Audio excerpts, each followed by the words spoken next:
story of the new year. Expect healthy residential sales pan-India through 2026, but a supply glut in Grade A office spaces in and around Chennai may push office deals Coimbator's way. That's the word coming in from JLL's Head of Residential Services, Siva Krishnan, as we sat down for South Central's first chat of 2026. Siva also said that the multiple rate cuts by the RBI in 2025 could play a key role in keeping residential sales traction healthy, which could well boost the first-time homebuyer segment. Here are the slides of that conversation. So first of all, Happy New Year, Jude, and all the viewers for happy and prosperous 2026. The real estate sector wrapped up 2025 in a strong and resilient note. All cylinders firing, be it office sector, be it industrial, be it residential. Post-COVID, we have not seen any sign of abatement. Across the board, we are seeing phenomenal growth, robust absorption, whether it's office. If you look at office, fueled by GCCs, BFSI, from a 70 plus million absorption across India, we'll be closing close to about 80 million. I'm talking about 70 million year 2024, 25 will be closing close to about 80 plus million. Let's take industrial. Industrial was close to about 48 to 50 million in year 2024. This year we'll see close to about 55 to 57 million. Estimates are there, and the numbers are yet to come out, the final numbers, but we expect the numbers to close to about 56 to 57 million. Then comes the residential sector. Residential sector, if you look at it, last year we closed close to about 300,000 plus units. This year we'll be closing close to about 290,000 units. It's marginal decline, but I will not call it as a decline, considering the fact that there was a quantum jump in terms of the sales for last 4 years, with the sales price going up by at least by 30-40% across micro markets. I don't see any signs of slowing down in the market. What we've seen in last 3 to 4 years is consumer confidence coming back, the luxury and the premium segment firing, the IT, ITS, the office absorption, especially fueled by the GCC, all driving the residential real estate sector. So it's been a great year, 2025, for the Indian real estate market. Right. So what do you think 2026 will hold in so far as, we'll start with residential, of course. I think in 2025, a large part of the volumes that were driven in the residential space were in South India itself.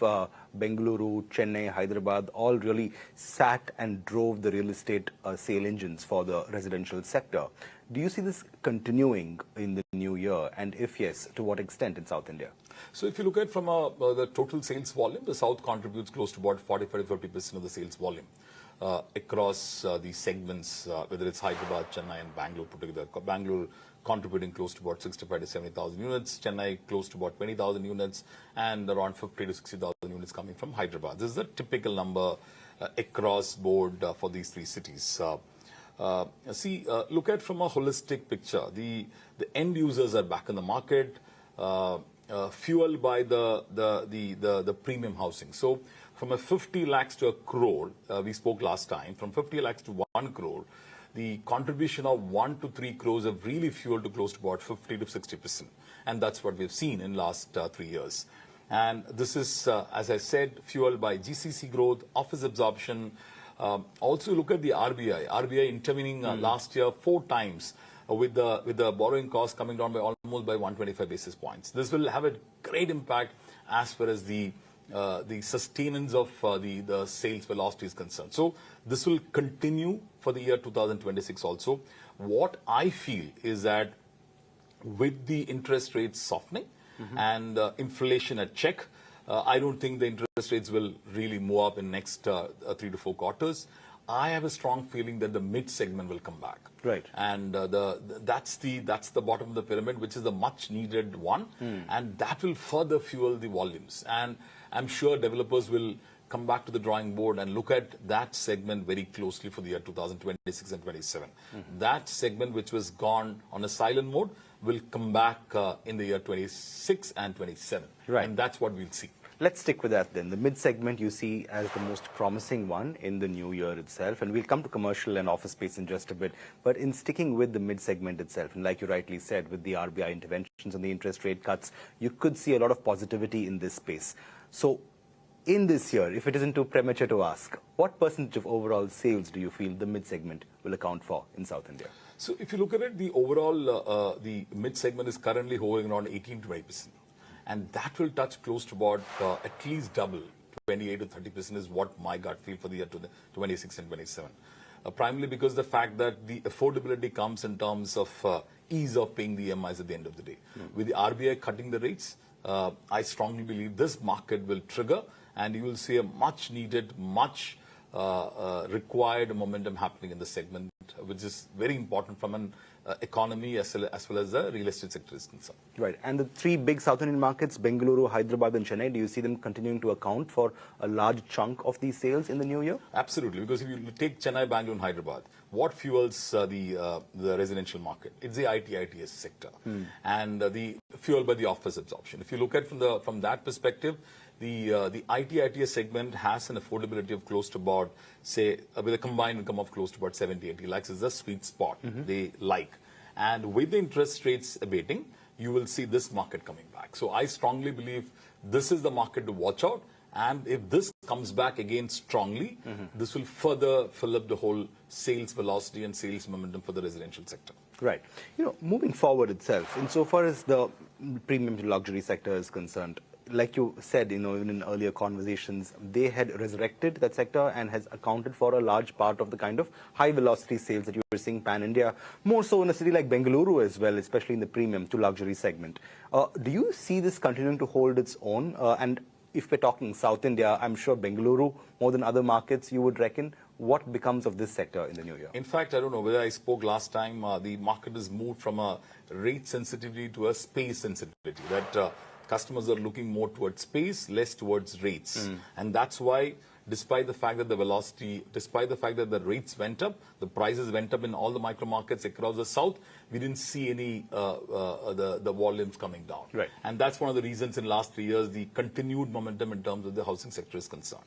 Now with the rates coming down, and which will fuel the growth for the mid segment, this will add to the whole sector itself. And that's my feeling in terms of the whole residential sector, because holistically, this one segment needs to trigger for the consistency and sustained momentum for a period of next 3 to 4 years' time. Right. Before we move to office space, I just want to touch upon a little bit on the RBI interventions, like you mentioned a little earlier in the day. Multiple rate cuts in 2025. The projection, of course, is that for the next 3 to 4 quarters, these rates would more or less stay stable. How much of a factor do you feel this will play insofar as new buyers are concerned and new homeowners are concerned?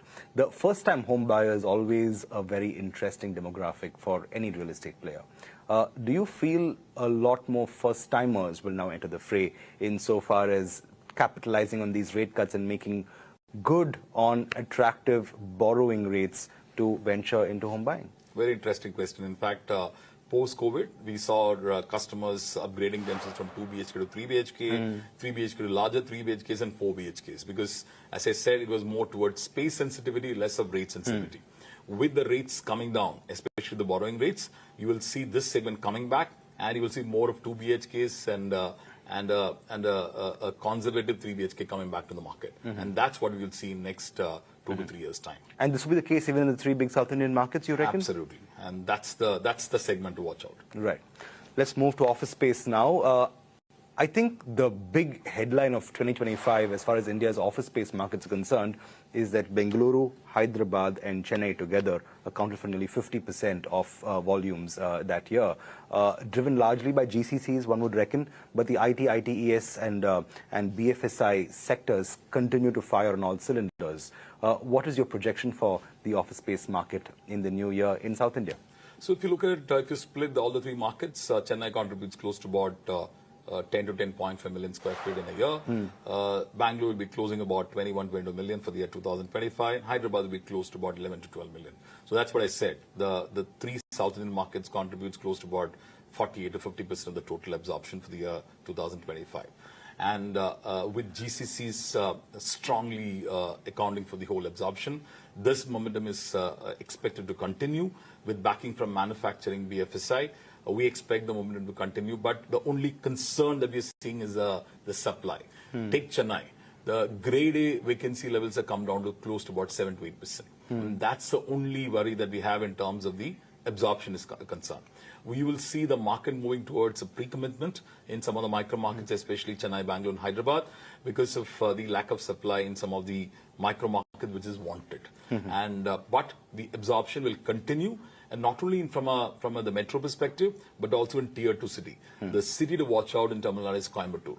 Coimbatore, if you look at it from a post-COVID, pre-COVID, if you look at it from a Coimbatore absorption, which used to hover around about 1.42 lakhs, it touched almost 1 million square feet a year back.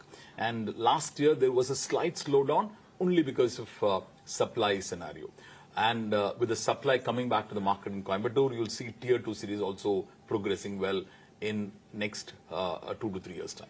What you're saying is very interesting, Siva. So, and correct me if I'm wrong. Is this a case of correlation or causation? You're seeing a dearth of grade A office spaces in Chennai on the supply side, and at the same time, you're banking big on Coimbatore. Is this a case of Chennai's loss or lack of grade A spaces being a case of tier 2 markets gain? I think it's a good story which is evolving. The distribution is happening even Stevens, whether it's tier 2 as well as metros are concerned. Post-COVID, what we saw was the corporates moving towards talent to the tier 2 cities. And the talent also moved back to the tier 2 cities because of the lockdown and other aspects. Work from home was an important aspect during that time. So some of these, the talent moved back to tier 2 cities. And the tier 2 cities also provided very well-rounded kind of infrastructure. I'm talking about the social infra, whether it's schooling, hospitals, the life, work-life balance. It created a great balance for the employees. Right. And that's why and the attrition rates. If you look at the attrition rates, the attrition levels in a tier 2 cities is far lower than what you see in metros. Right. And the resistance of the talent saying that I will not go from a tier 1 city to tier 2 city was something broken during the COVID time. And that's one of the reasons we saw the absorption going up in the tier 2 cities. This will continue as we move forward, because in last 4-5 years, the social infra further doubled. Whether it's schools, the international schools are going to tier 2 cities, the hospitals are going to tier 2 cities. So they like that work-life balance, plus the corporates moving towards the tier 2 cities. So this will continue with the absorption happening also from an office perspective, both in metro as well as in tier 2 cities. Right. So Coimbatore is one tier 2 city you're banking Absolutely, big on. Stand out. Which others do you feel could be in the reckoning? So any tier 2 city, for example, now look at Indore, look at Nasik, look at Lucknow, look at Mysore. But among all the tier 2 cities, what is really standing out today is Coimbatore.